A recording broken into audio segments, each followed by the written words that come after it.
What's up? Welcome into Under the Hood with Jonathan Hood. Thanks so much for downloading the podcast and checking this out right here on YouTube, youtube.com. Please like, share, subscribe, and comment to everything we do here on YouTube, as it is now time for Report Back.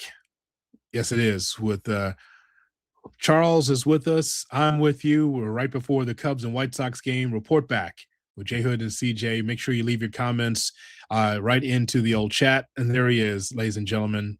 It is Charles, who is now completely in black.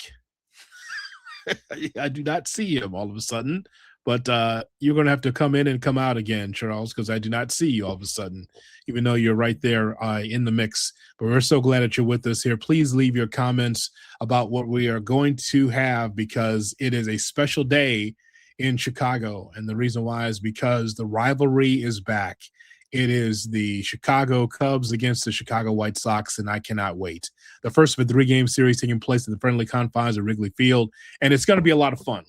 A lot of fun to be able to check out both of these teams. You know why this is great is because both teams are in contention, and the rivalry is pretty close. I think the Sox might have a game up on the Cubs, I think, historically between these two teams. But what's so great about Cubs and White Sox is that usually one team's up and one team's down. One team's destined for the playoffs. One team is completely out of it, and someone has to play the role of spoiler. Well, in this situation, it's great because both teams more than likely will go to the playoffs. You know, that coming into this game here, the Chicago White Sox are 5.5 games up in the American League Central, and the Cubs, they are a ball club that are going to make the playoffs this year. Despite all the injuries and the upside down part of this team, as far as all of the pitching that they've had to deal with in and out, the mash unit that they've had, listen, they are going to be able to make the playoffs, which is going to be very, very interesting to see. There was some news about the Chicago Cubs going into this game. Let's go to that right now. So what we have here is CJ, Edward Cabrera is placed on the 15-day injured list because of a blister. Yeah. And then there's Javier Assad recalled from AAA. He was going to be sent down, and now right back up. He goes to Iowa and then right back up, like within 24 hours. Dansby Swanson is going to be out for the rest of the regular season. It says placed on the 10-day IL. That's going to be a little bit longer, so he's going to be out a little longer. That was just updated by Jesse Rogers from ESPN Chicago. Also, Kevin Alcantara recalled. So is Owen Miller, and also Daniel Palencia transferred to the 60-day IL. We're going to see if that is going to be the case or not. But the point is, though, is that it has just been a great story of the Cubs because they've had so many injuries with their pitching staff, but yet they're right there close to Milwaukee in the National League Central. And so being 5.5 games out, whatever it is, that's kind of a miracle that with all these injuries that they've had, they still are in contention. And that probably speaks to the talent that this team actually has, and them being able to contend even with everything that's going on with the Cubs. You got to tip your cap to them for what they've been able to accomplish, at least so far this season. Now, you know, can they finish it? Can they catch Milwaukee? I'm not really sure if they can catch the Brewers, but they should be able to make the playoffs as a wild card team. Yeah, I think so too. I just think that that's amazing what they've been able to do. And so with this team, it starts with Pete Crow Armstrong, because Pete Crow started off hitting ninth and struggled and had a hard time in the outfield and balls going over his head, which is like, what's going on here, right? Supposed to be the lightning rod and the catalyst for the Cubs. And all of a sudden, he just turned it around where he is the straw that stirs the drink for this Cubs team. And then from there, it's Bregman. Bregman started off slowly. He goes, Wrigley Field doesn't have a monster, huh? There's no monster out here that I can hit doubles off of. And now he started to really come into his own as well. And so now offensively, since about July, let's just say July 1st, one of the hottest teams in baseball from an offensive standpoint. So, I mean, with all the issues with the pitching, the offense has been up and down like any other baseball season, but they are in contention. I told Cap on Cap and J Hood weekday morning 6 to 9 on ESPN 1000 on the ESPN Chicago app. I told Cap, I said, there should be one mission statement for the Cubs right now between now and the end of September is to track down Milwaukee. Mhm. Like if you like instead of just rolling the ball out there and just like we'll just play as the best we can and then get into the playoffs. I think one of their big keys is to play as good a baseball as possible in try to track down Milwaukee, get as close as you can. If you don't catch them, that's fine. But you should have a mission statement to do something. Yeah, you should. And the goal at the end of the day is, hey, let's see if we can win this division. We've gotten this far with everything that we've gone through. They're within striking distance. You've got a good 6 weeks left in the regular season. Let's make a run. Let's see what we can do. Let's see if some of this pitching can hold up. Let's see if some of these bats, can really turn on. And let's make a run for Milwaukee. I mean, worst case scenario, you're a wild card team. Best case scenario, you win a division, and now you're in serious contention of vying for a World Series. I mean, outside of obviously the Dodgers, but you've got a shot. If you can run Milwaukee down. Shout out to Colin Cowherd, by the way, Charles, and here's why. So he lives here now, right? He does. He lives in, he does. He moved from Los Angeles to Chicago because his wife was like, "I'm going to moving all over the country with you. Bristol, Connecticut, Tampa, Seattle." It's like in LA. And now she said, "It's my turn now." And he was like, "Okay." So she's from here. She's from the Chi. And so I guess he has a business here. And so Colin lives here. So he's on the train listening, right? And apparently on his show today, he quoted me without saying me, of course. He was because I asked Jesse Rogers this morning, I said about the Dodgers. I said, are they bored or are they bad? And Colin said, local Chicago radio. They were talking about the Dodgers. Local Chicago radio, because he always just pushes us to the side. Can't give aggregation, can't give props, can't give local Chicago radio. And so that's our show. So I asked Jesse, I said, hey, are the Dodgers bad right now because they have not been playing their best baseball, or are they just bored? And I equated it to what you and I love in the NBA, where there's an NBA team would just kind of just coast like in March and April into the playoffs. Like, we know we got to make this town. We know we got to play these games, but we're really focused on the playoffs. And so shout out to Colin for not giving us aggregation and credit, but he did take our question. And so I guess the answer is it's a combination of both. I think that's what Jesse said, bad and bored. They're so talented and got so much money, and they're always going to be the favorite, And so, you talk about the Cubs. This is what the Cubs have to deal with, like a stacked roster. And that's why the Cubs got to continue to play their best baseball. Who knows? They could be there at the end against the Dodgers. They really could. I mean, if you look at the rest of the National League, they have a legitimate shot of getting to the NLCS if they can, run down Milwaukee. Do they have enough to get past the Dodgers in a 7-game series? Probably not. Yeah. But it will be exciting to see if you're a Cubs fan, just to see, how much pressure they possibly could put on the Dodgers in a 7-game series. All right, let's talk a little bit about the Chicago White Sox as well. I cannot wait. Cubs Sox is always fun. It just galvanizes the city, the Cubs and the White Sox. The White Sox, and what I love about this team, Charles, and please leave your comments in the chat. We also have super chats as well. We'll put you right to the top if you go to our super chats. We appreciate your patronage and checking us out for Report Back with Jay Hood and CJ. And so with the White Sox, what I love about this team is that it's not predicated on one person. We talked about PCA for the Cubs being that guy, the straw that stirs the drink. And for the White Sox, it could be anybody. I am just overjoyed about how they swept the Tigers' ass out of Motown. Take that, Medetti. How about that, Jason Medetti? You like that one?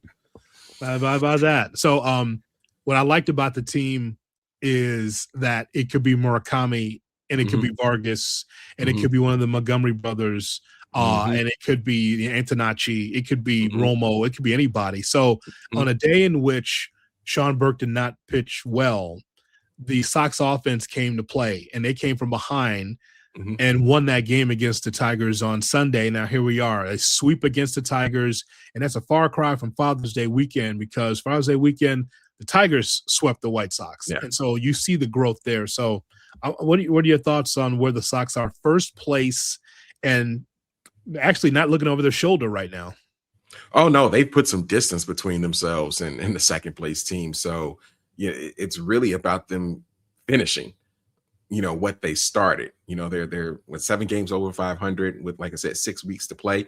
You've got 3 players on this team that have 25 or more home runs, which, like, they hit the ball out of the ballpark, and it could be anyone that can do it, that can get it done. And that is what makes this team, maybe not necessarily for the rest of this year and possibly getting to the World Series, but looking down the line, hey, the White Sox are back. They're back to playing just that winning baseball that we really hadn't seen, consecutively in a good 20 years. Back to when Ozzie had that World Series run and they kept contending for division titles, through the rest of the 2000s. This is the type of fun, that we had as White Sox fans, being able to watch this team compete. I'm loving it. And they did it with smart draft picks. They've done it with smart free agent moves. They haven't gone out and just backed up the Brinks truck, to put a competitive team out there on the field. They've just made smart decisions. I mean, look, they didn't back up the Brinks truck because Reinsdorf, he put his body between the truck and the bank. That's the problem. Like, yeah, I'm going to lay down. You're not going to spend money. And so that's what happened there, you see. He was not going to allow that. That's why I give Chris Getz and his staff and the players all the credit. Reinsdorf is like 49th or 50th as far as contending. He turns the lights on at the rate. Thank you. Yeah. Thank you for turning on the lights at the rate. And someone else actually does that. It's not even Jerry with the flipping the switch.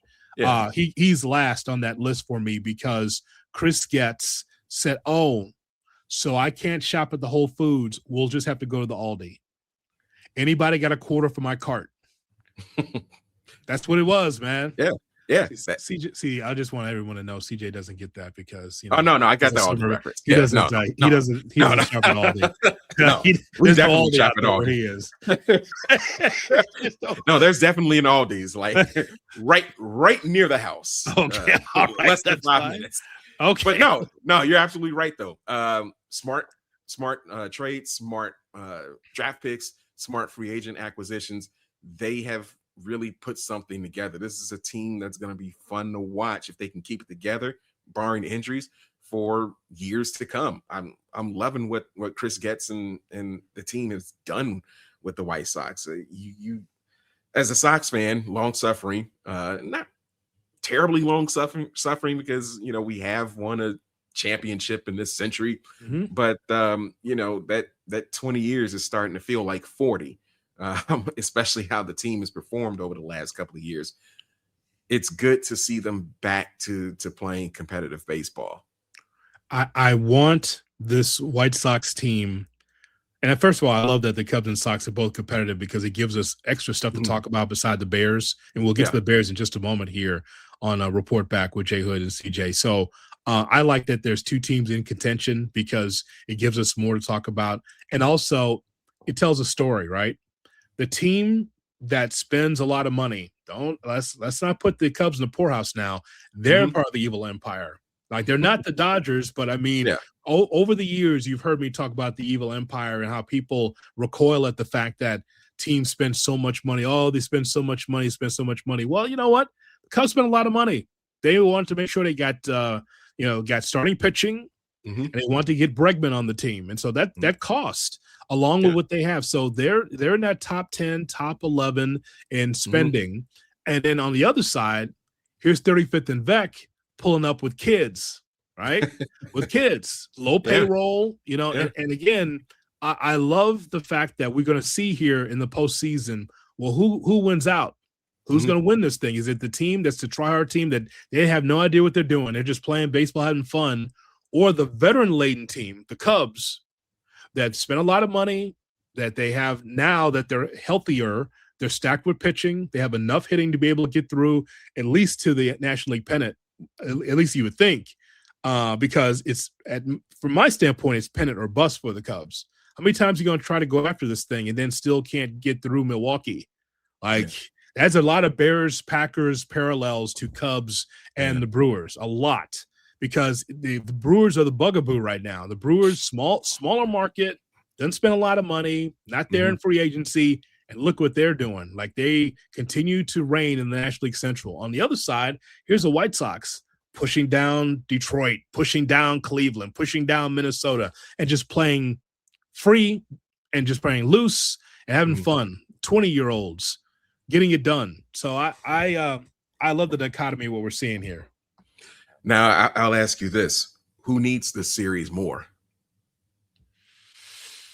Well, in the short term, it's the Cubs. The Cubs lost 2 out of 3 against St. Louis. I don't know how that happens. Like, if you're really trying to contend for this, you don't just – the pitching let down. Yeah. Boyd was not good in one of those starts, and also Cabrera was not good in his start either. Clay Holmes was good in that one start against St. Louis. I think that was a Friday game. But, you know, for the Sox, they shouldn't rest on their laurels because, well, I mean, they swept the Tigers. And I know this is not an American League Central matchup, but I kind of think the Cubs need to be able to have that kind of get back on the wagon here from a winning standpoint. I'm not rooting for that. I'm just saying I think that that's probably what the case for the Cubs. So, Scott Merkin. We should bring this up. Scott Merkin. We're rushing through this thing, man, because we got some Bears football to talk about here. Scott Merkin. See how I put that there? I didn't have time for the fancy AI stuff. We just right there from the Twitter, right there. Yep. So Colson Montgomery is not going to play in game 1 of this series. It's a day off for Colson. Kyle Teal, scheduled to make a batting practice today for the first time, continues to feel good. That's interesting with Kyle Teal, right? Yeah. He's out since the World Baseball Classic, comes back after a lot of time off being injured, goes to the minor leagues, comes back, has a non-contact injury, CJ. Non-contact injury behind the plate. No one it was a play at the plate. It was the way he twisted his leg. Yeah. And so he had to be off again. Now, I'm one that I don't miss what I don't see. So I wasn't like, oh my God, we need Kyle Teal. Well, I didn't have Kyle Teal. Yeah. Didn't have him for a long time. So I don't know what to expect. So now it's good that he'll be coming back because someone needs to be able to catch and be able to call a good game back there because you don't have anyone. It's Romo and Caro. And just like, I know Caro's been on a roll now with the ABS system, but he sucks at that. So maybe Teal can be able to handle that. And then Scott says that Miguel Vargas leads the American League with 83 runs scored and is 5th in baseball. Pico Armstrong ranks 3rd at 87. Strong. Like that is 2 offensive weapons for sure in all of baseball. White Sox start today with a 3-game lead over the Astros in the American League's 2nd seed, which means the White Sox could, I don't know, have a bye. That's in the cards, a bye to start off the playoffs if it keeps going this way. Did you honestly think that would be on your 2026 bingo card when that White Sox season started? No. And Kyle Teal plays the guitar. Okay, that's also part of it. I saw that as well. Important information there. We're going to switch over and talk about the Bears in a second, but we just want to, if you have some thoughts, we'll be glad to get your thoughts. Oh, so 7503 says this. He asks, or she asks, who do you think that Smith could be a starting pitcher? Hagen Smith. So I saw Hagen Smith. It's so funny working with the UIC Flames and doing their baseball. It got me watching more college baseball. He said, how do you have time for that? It's like, hey man, you just have to watch it. You just got to check it out. Right. Yeah. Cause you see Missouri Valley Conference baseball and it gets you into the rhythm of college baseball. So I put on the SEC network up here or the Big Ten network. I'll put some games on. And I saw Hagen Smith, this left-hander from Arkansas, right? I'm watching Arkansas baseball. Yep, I was. And I said, who the hell is this? They throwing 199 on the black. Like he's killing it, right? I'm like, who is this guy? I'm like, well, he's going to be a good pitcher for somebody. He ends up being with the White Sox. I was like, okay. So I think it's funny. It's funny that you bring this up. 7503 is because I suggested this morning that because we have TBAs for the next 2 games after this one, it's going to be Castillo for game 1, and then the Sox don't have pitchers listed for game 2 and game 3. It's only Cubs Sox. You don't have a pitcher ready for game 2, game 3. But I thought Hagen Smith for like a couple innings, it becomes like a bullpen day. But I can understand if Lucas Smith gets the ball. I got no problem with this hard-throwing left-hander who's used to starting, but has been coming out of the bullpen. Sure, I could see it for a start. Yeah. Why not? I think if he can give you good 4, stretch you into the 5th inning with a quality start. Why not? Let's see what this young man can do. Yeah, and you may have something if he can go out there and see. Well, especially during the offseason, hey, can he extend himself? Can he maybe go a good 4 strong innings? Now, can he do 5, 6? You might have something with this young man, but in a game, I'm not going to say it's not meaningful because it's Cubs Sox. It's always meaningful. Sure. But in a game where you're comfortably in front in your division, why not use this opportunity to see what the kid can do? How many people at the job getting at you for Cubs Sox? Anybody at the job getting at you? Social media? Not yet. Not yet. Nobody. It's okay. Coming. Yeah, it's coming. I know. My job is, I want to say 70, probably 75-25 Cubs. Interesting. Yeah. But everybody's quiet. I guess the reason why it's quiet now is because both teams are good. Yeah. So there's not a lot of smack talk there. I make sure that we are locked in our Instagram here throughout the game. If not today, then definitely early in the morning. Because I just want to see how many fights we get, because that's just part of it, right? In the stands. Over under 4. Oh wow, that's okay. That's it. It's handled a little bit differently at Wrigley than it is at the rate. Yeah. We got spry young people that get in there and break it up. Come on, honey. Don't fight him now. Let's not do this. Let's not. All right, Granny, get the fuck out the way. Like there's gonna be an elbow, right? And Granny goes down. You see, that's what's gonna happen. See, the old Andy Frayne ushers from Clark and Edison. I was in that joint. I know that. They're so friendly. They're so nice. Yeah, you go right through the gate, man. It's like they don't give you that Gen Z stare. Yeah, that Generation Alpha stare. It's like, here, your ticket.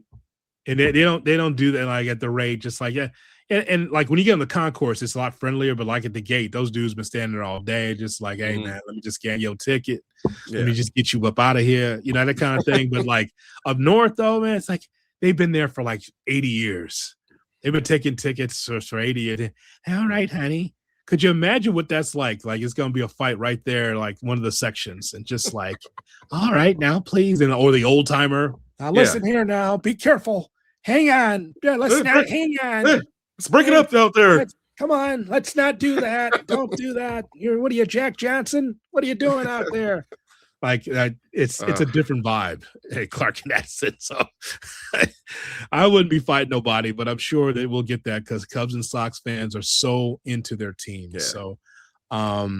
So yeah, that's great. We're going to switch over. Did Jay Grizzly? Do we have Jay jump in here? We got a lot of new comments coming in. Leave your comments in. There he is. There's Jay. There's Jay Grizz 1. Thank you so much for checking in, Jay Grizz 1. All right, we are doing we're doing report back.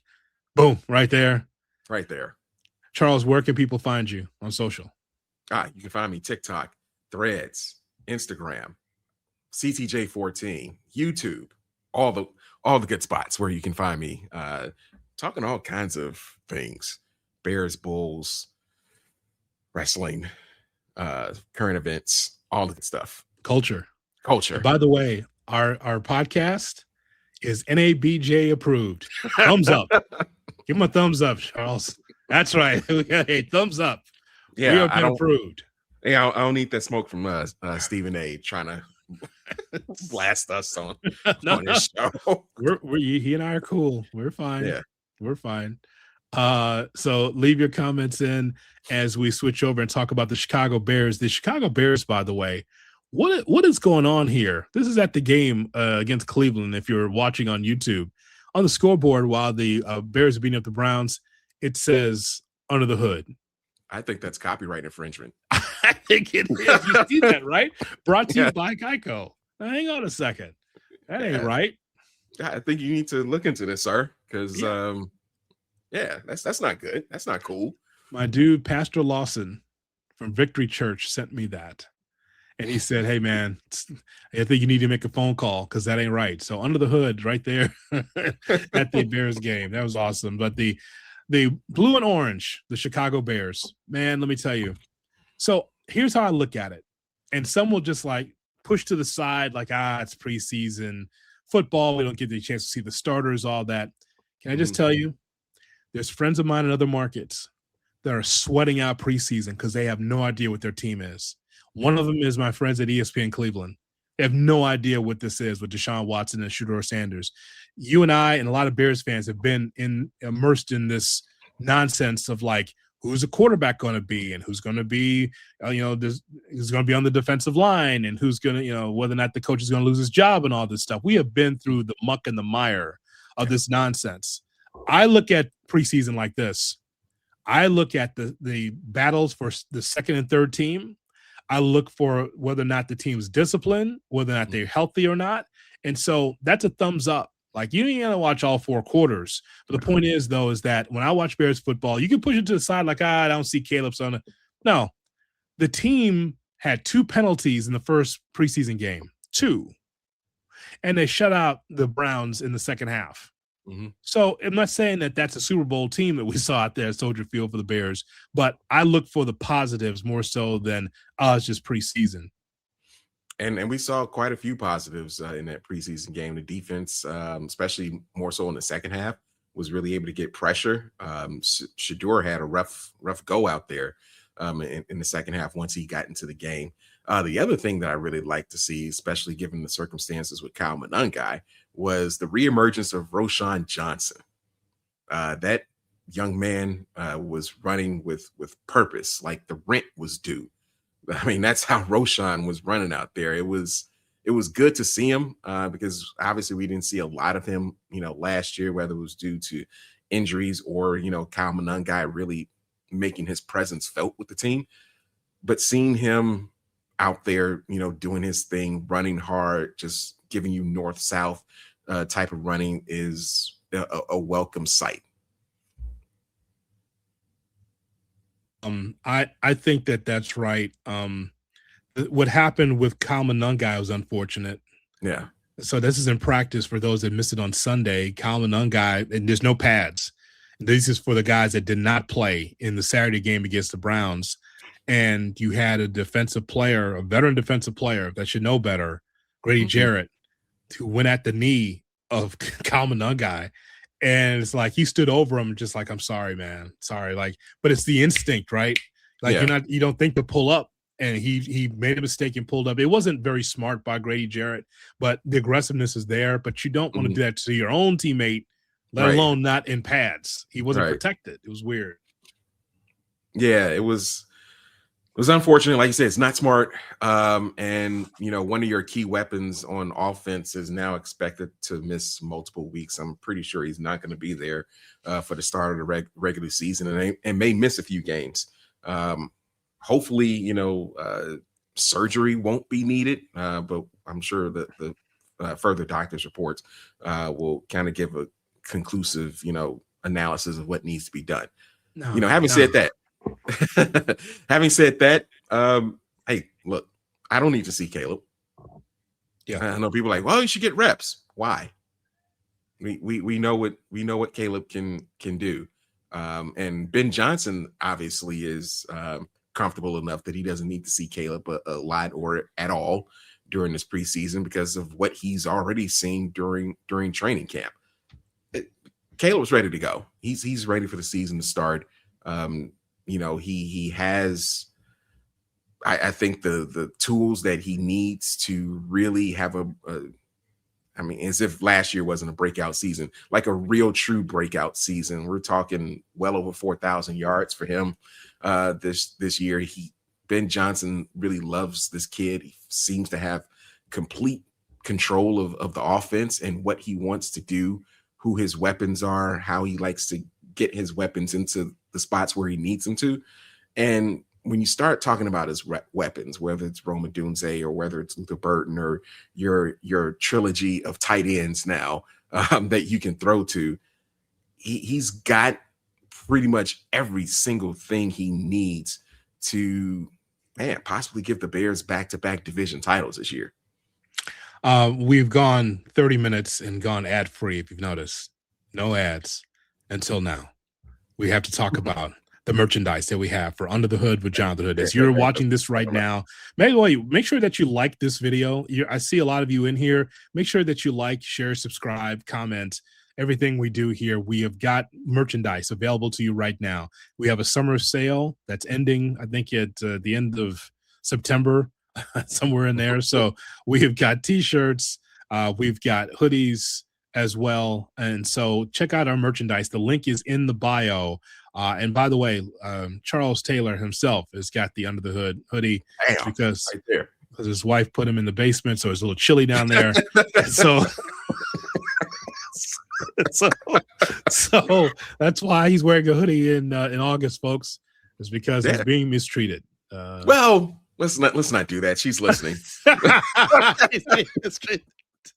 So just it's unfortunate what's happened here. So we'll also have a QR code in the bottom just for Charles, so you can just get by. You can understand he's just left with just a hoodie and a door locked. A door locked, and and some water every now and then. So check it out. He's got the hoodie right now. So why not get prepared for the fall? That's right. Yourself on the seat. Hold it up. Let people see, Charles. Look at that. That's nice. It's warm. It's comfortable. Yes. Just make sure your wife doesn't, take your hoodies. Protect your hoodies, Kings. Protect your hoodies. You know what? While it's the summer, do it now. Lock them away, because you know it's going to happen. As soon as you pull them out of like the the tote, or take them out of like a trunk or wherever you got them hidden, it's all over. So I'm just saying, next thing you know, now she's wearing your Under the Hood hoodie, and it's like, man, what the hell happened? Protect your hoodies. Yes, we also have Wrestling Tuesday as well, our monthly wrestling show as well. So go to the link in the bio, and I have a link tree, and you'll be able to see Under the Hood merchandise that's available right now. Let me go to the yellow pad, sir, and also we'll read more of your comments here. Still to come, we have some thoughts about the Bulls because the NBA schedule is out. I got a chance to talk to Nick Friedel, by the way, who covers the NBA for the Athletic, theathletic.com. Charles, you should watch that interview, man. It was good. Oh, I saw it. It was good. That was good stuff. You should see that, man, because we were going back and forth talking about certain issues in the NBA. And so we want you to be able to be part of it as well. Oh, so Tyson Bagent. I remember now. Oh, yellow pad, man. Always got to remember the yellow pad saves a career. Just remember that. Because there's no way I can remember Tyson Bagent went 13 for 22, 169 yards and a touchdown off the top of the dome. There's no way I can do that unless I wrote it down. And then Case Keenum, 9 for 10, 151 yards and 2 touchdowns for him as well. So the offense, again, the running game, from my standpoint, the running game could have been a little better, but then the offensive line is trying to work out the kinks too. So I thought Roschon was fine. Chroma did a nice job. I thought the kid from James Madison, he had 3 tackles for a loss. He had 2 sacks in the defense. So, you just like to see guys being able to pop up and do some things on both sides of the football. Yeah. First and foremost, try to get as many people, out of that game as healthy as possible. That's what you're looking for first and foremost. And then, like you said, this is not the preseason to be worried about your starters and what they can and maybe can't do on the football field. This is about your depth. This is about trying to find these young players who can, be able to contribute to the team, be able to get some snaps when needed. That is what you're looking for if you're Ben Johnson and the rest of this coaching staff. Who are going to be these players that are going to be able to relieve some spells from the offensive line, from the defensive line? Can, Roschon get in there and get some, carries? Can some of these young wide receivers be able to give Caleb more options to throw to. And then on the defense, losing Cody Bryant sucks. But now, this is an opportunity for someone like Josh Blackwell to see what he can do. You, unfortunately, you're going to have to leave your number one, first round draft pick out there. But hey, this is what you're in the NFL for, to get that experience. And he's going to have trial by fire out there in that secondary. But I also think the kid can play. So if that defensive line can get some type of pressure, that'll make his job a little easier. If not, he's just going to have to learn, the hard way. But I still really like this team's chances of really making a deep run in the playoffs this year. It's up to the Bears to prove everyone wrong, right? Mm-hmm. Because Ben Johnson already said, well, if Liam Combs says that the head coach for the Jacksonville Jaguars, if he says that we have regression, I guess we're the candidate for regression. So he's using that on the dry erase board, right? It's like everyone thinks that we suck.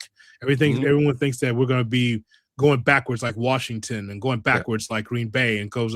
So he has to keep the pressure on because this Bears team is loaded, especially on the offensive side of the football. I still have my questions about pass rush.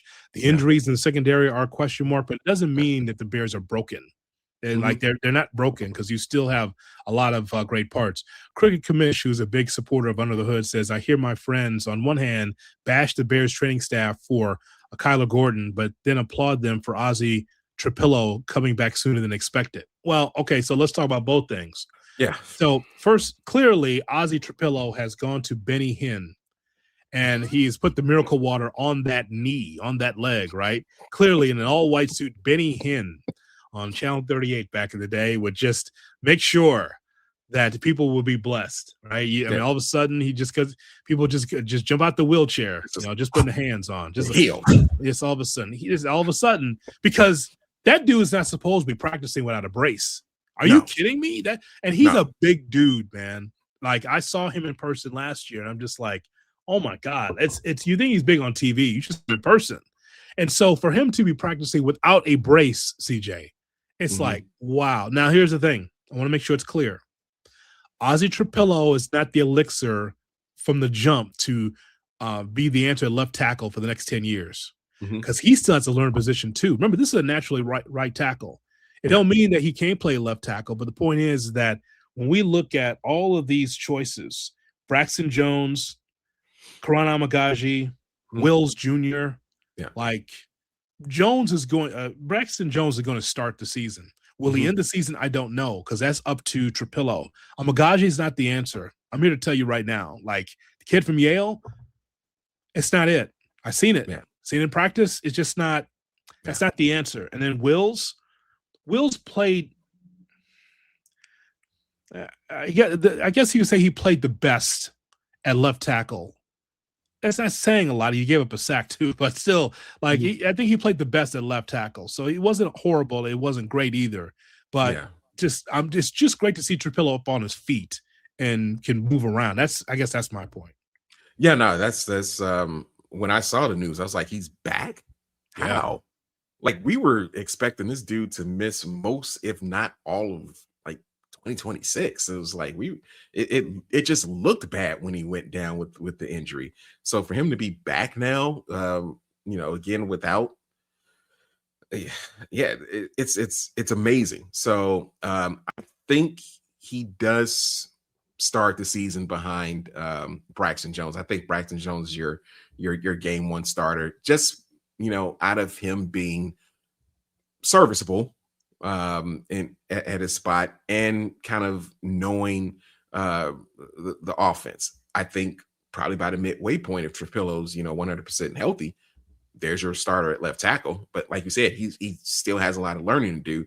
But I think his upside more than enough to supplant Braxton Jones.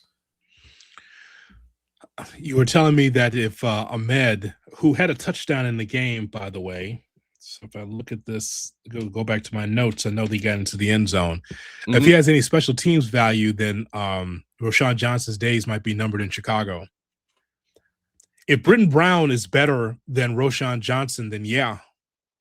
Did Brent Brown get a touchdown? I think he did in the game. I think he did. Yeah. Okay. So like, I mean, it's okay to move on from the Eberflus guys. Like if you feel like Roshan Johnson is not effective, or you don't think he can be able to be as effective as Swift and Monungai, then just move on. It's okay. Yeah. It's all right. I mean, like he's a backup in Texas and had some good numbers. He got here, got hurt. He's got the kazoo helmet on now. Yeah. So like, it's what it is. It's all right if you move on. Yeah, I think fans are looking at it because he did have, you know, some breakout games early, and they like the way he runs. You know, he runs with aggression, he runs hard. You do have to wonder, can he stay healthy? And you know, you've got other players now. You know, that's the thing about having Ben Johnson here, and having him kind of cook up what this offense can be. He's going to go out and get players, so he's not necessarily counting on a Roshan Johnson because, hey, I got this guy, or I got this guy, or, you know, I've got Caleb, I've got these options, you know, that he can do whatever he wants really with the offense. I mean, would I like for Roshan to make the team? Sure. But I mean, it's not a guarantee. And, you know, if it's not, you know, you just kind of say, hey, it was nice having you while you were here, but, you know, we've got bigger and better things to move on to. I see Jay Gris says, I think Kyler is laying low under someone's hood in the Minnesota Field parking lot at practice. Like, you mean like Tariq Cohen, who's still in the building? They were like, Tariq? Is Tariq Cohen still getting paid? Go downstairs and find Tariq Cohen. To when you go my stapler, like it's like that kind of thing, right? It's like Office Space. Like, what's going on here? Tariq, are you still getting paid? Yeah, get out of here. Yeah. You're nuts. What are you doing here? But the Kyler Gordon, which is the other half of that question from Crooked. So, I mean, the coaching staff won't talk about Kyler Gordon. He was asked, like Ben Johnson was asked, like, so what's the latest on Kyler? I got no update. He was in the facility all summer trying to rehab. And I know it's just strange that these other guys are passing him up, but it's like, hey man, you just got to move on. Like if he's not prepared, and this is why there's a great opportunity for Malik Muhammad to play nickel. I know he didn't come here to play nickel, but he's going to have to. You have somebody with some speed back there. And boy, you talk about opening up the fire hydrant and drinking out of the fire hydrant. It's Thieneman and it's Muhammad, the kids. They thought they had some security blankets back there with Kobe Bryant and, you know, some of these guys. It's like, they got to learn quick, these guys. Yeah. They do. It's you can't feel for the kids because it's a wonderful opportunity, but man, they're going to have some rough days out there, especially if that front seven, you know, can't apply pressure. But you know, this is how you can make it in the NFL. You know, if you can, you know, work through that trial by fire and just, you know, being able to learn as you go and succeed. I think these two young kids have that opportunity to do so. Thieneman definitely, but yeah, it's gonna be rough on them. I'm not even gonna sit here and sugarcoat it. It's going to be a bit rough. There are going to be some games where this defense is not going to be able to contain anybody, and you're going to look to these young kids as your last line of defense. And it could be a long afternoon, you know, on some of these Sundays. But overall, boom, there it is. There it is. This is a Bears team that fans should have a lot to feel happy about. And lastly, sir, as we report back right here with Jay Hood and CJ, the Chicago Bulls. First, before I put the graphic up, how about Norm Powell? You hear what Norm Powell said? Norman Powell said, when asked about the Bulls, Norman Powell said, we got an opportunity to be really good or really bad. That's an actual quote. He's right. Well, the last part of that is correct. They have an opportunity to be really bad. This is the Caleb. I got to get the names right because now we have two Calebs. This is the Caleb Wilson show, and he is the reason why you should be watching Bulls basketball. this season, just to see how he will develop and adapt to the NBA game. That is the only reason why you should be watching Bulls basketball. Everything else is who can play with him. That's the only other question, because he is your legitimate star. He's going to be your legitimate franchise player. He's that good. But it's going to be, can Buzelas play with him? Can some of these other guys play with him? Outside of that, I'm not looking for anything special out of this Bulls team. And then watch as I say this, they win like 45 games and make the playoffs. I hope not. That's the wrong decision. Yeah, I know. No, don't win for it, because if you can't do that, because if you did that, then you might as well just have kept the Billy Donovan administration. True. Because Billy was no different than Tom. They were trying to win ball games. They weren't trying to tank. Yeah. So that's like this team's not talented enough. If they won 45 games, you're booked. Yeah, because you know who you are. Yeah, you know who you are. If they do win 45 games, even with Caleb Wilson on this team, you're the Utah Jazz of the early 2000s. You'll win 45 to 47 games, but you have no chance in hell of winning a title. Some of the key matchups for the Chicago Bulls as the schedule came out. Still a lot of back-to-backs. There's some 3 games and 4 nights for some of these teams. Like, what the hell are you still doing this for? My God. Yeah. Silver's just losing the grip on the league. Wizards is the home opener. That's a win. And then, oh boy, Celtics. That's a big game at home. Atlanta is going to be improved. That's going to be a better team. Knicks, the champs, coming in on December 1st. Utah Jazz. I think they might be done with tanking now. They've been doing this on purpose for a while. I think they're going to be better. We mentioned Atlanta. Lakers coming in. Good to see the Washington Generals come to town, huh? Oh boy. God. Yeah. There's going to be some side-to-side 4-corner passing there, man, with Luka. I mean, Dr. Naismith will be proud of that Lakers team that's coming out. My God. Not Kareem Abdul-Jabbar, just Cream Abdul-Jabbar. Pacers coming in, Minnesota. Minnesota's going to be wild. I'd love to be on that plane. Oh, man, that is going to be – that is must-see television from the Minnesota Timberwolves, because that thing can either be incredibly awesome or it is going to be an absolute train wreck. It's one of the two. And they'll still be good enough to make the playoffs, though. Like Ball and Edwards on the same team is going to be fun. Yeah, that's going to be a must watch to see how that gets done every night. And Minnesota, Brooklyn, and of course the NBA Cup highlights too. I think we might have a chance. I sent you the graphic. I think we might have a chance here. Like Washington and Charlotte.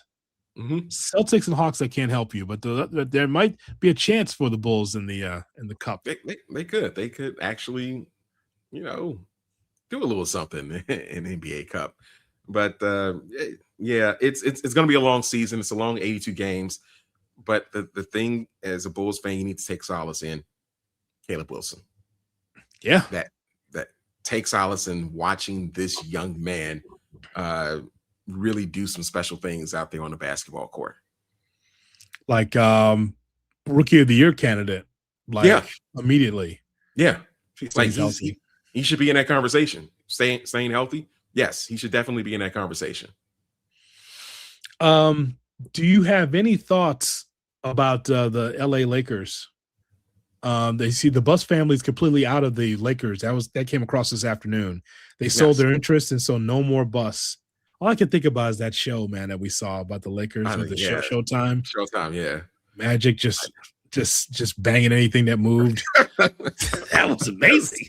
That was great television. I'm really pissed at HBO for canceling it after 2 seasons, but yeah. The guy that played Magic was fantastic. It was he was. Smile, everything else, just hit anything that moved. It's like it wasn't like a bit. It's like I felt like it was a documentary. Right. What was happening with the Lakers then? Yeah. Showtime. Yeah. Wow, the Buss family not being involved with the Lakers at all. I would have never imagined that, even after Dr. Buss, passed away. Yeah. I just never would have imagined that the Buss family would not be involved with the Lakers at all. Like nothing. Maybe selling part of it, to, someone else, but still kind of having, some form of control, but to have nothing. Like, hey, we got this, 12.5 billion. We're good now. We're just gonna sit back. I did not see that coming. I did not either, but that's just, I mean, that's when you push your chips in. Yeah. Oh, only if the McCaskies are so lucky.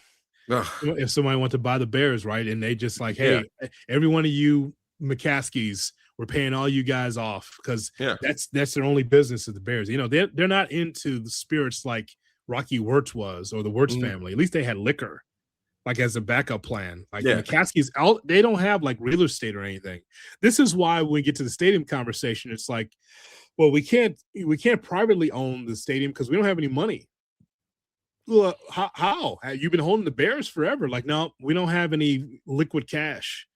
And it's just like, because you only own the Bears. They don't do anything else besides just go to games and wait for the dividend check. And it's kind of like, unfortunately, we won't get that private stadium built because the McCaskies don't have the money. But clearly, Bob Iger and that group, they got the money. Oh, yes. I kind of think, CJ, and we'll have a longer conversation about this, but I kind of think that Adam Silver is losing his grip on the league.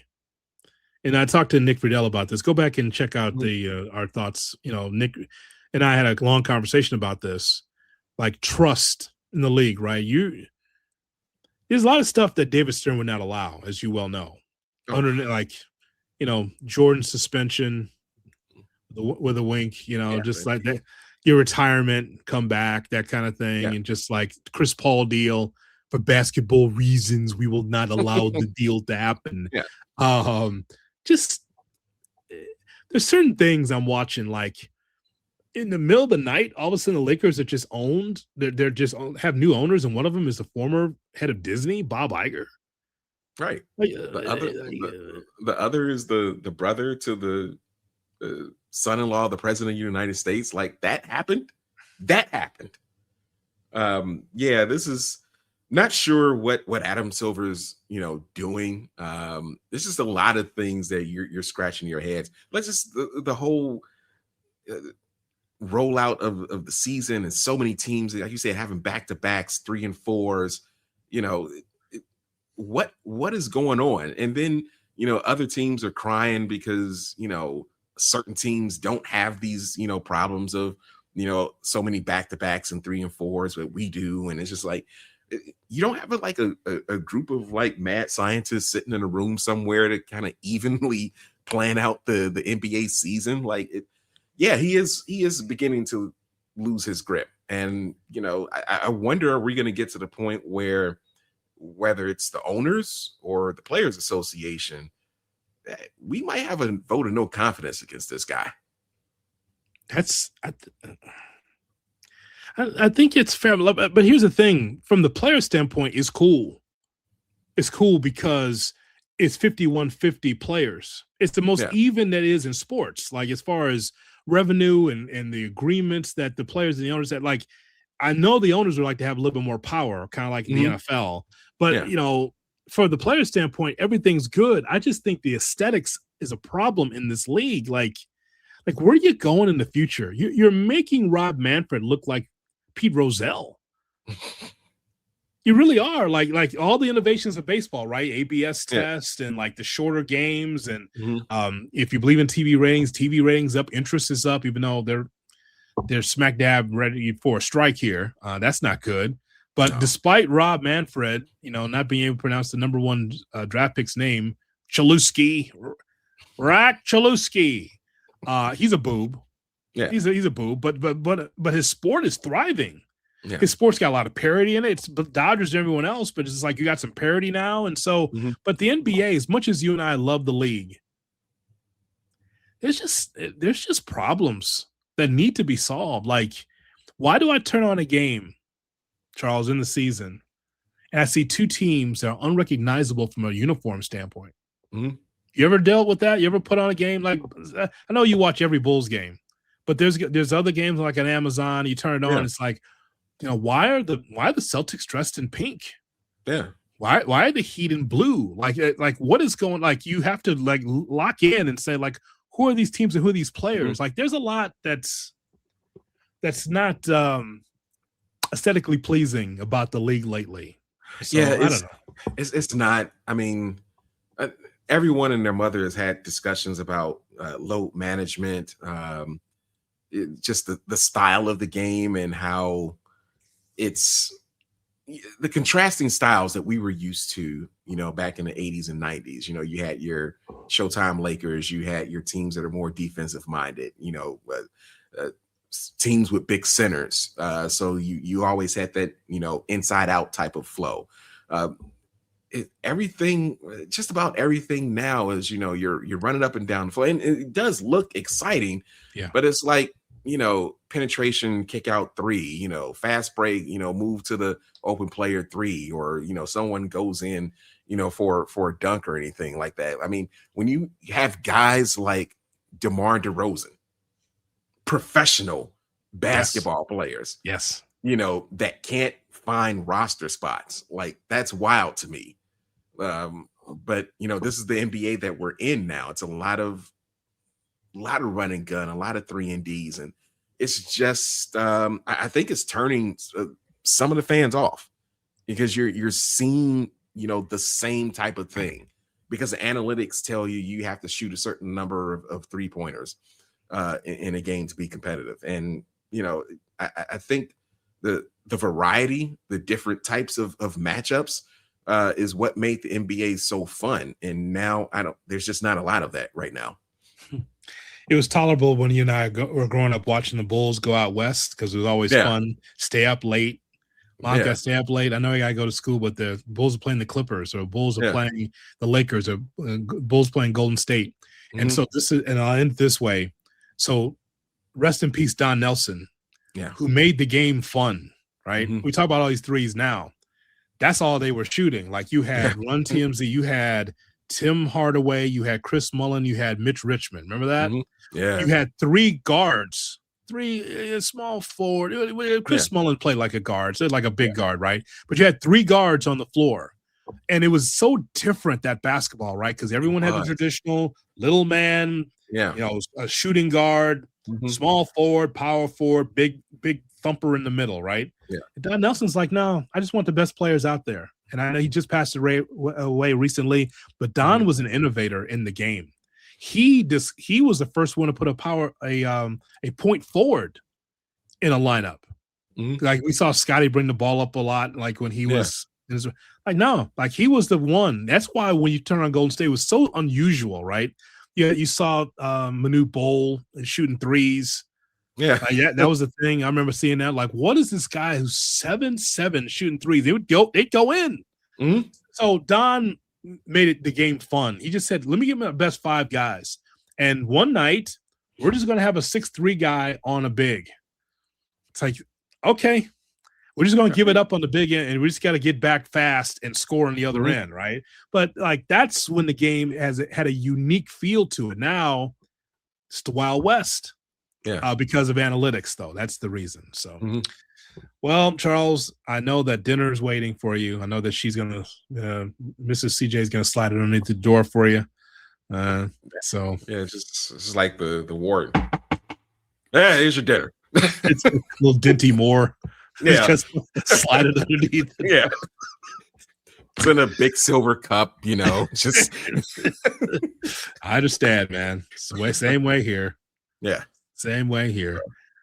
So, hey, thank you. And thank you for checking out Jay Grizz. Thank you for checking us out. Yeah. Thanks everybody for just being part of the show. We just always like to put on a little report back just to catch up on everything that's going on in Chicago sports and everywhere else. Make sure that you subscribe to the podcast Under the Hood with Jonathan Hood. And we went ad-free. The only thing we want you to do is get yourself one of these T-shirts. Get yourself a T-shirt or get yourself a hoodie. And just check out our merchandise. The link is in the bio of our podcast. So just check it out. Go to the merch and just say, you know what? I'm going to get me a mug. You know what? I'm gonna get me a hoodie. I'm gonna get ahead of time and I'll get a hoodie like Mhm. CJ's wearing right now. That's right, because I'm cold. That's yes. Well, we can understand. Well, I mean, it's one of those things. Yeah, I watch Homeland. I can understand. yeah. It's a little cold. I understand, sir. That's okay, man. If you ever need some help, don't call me.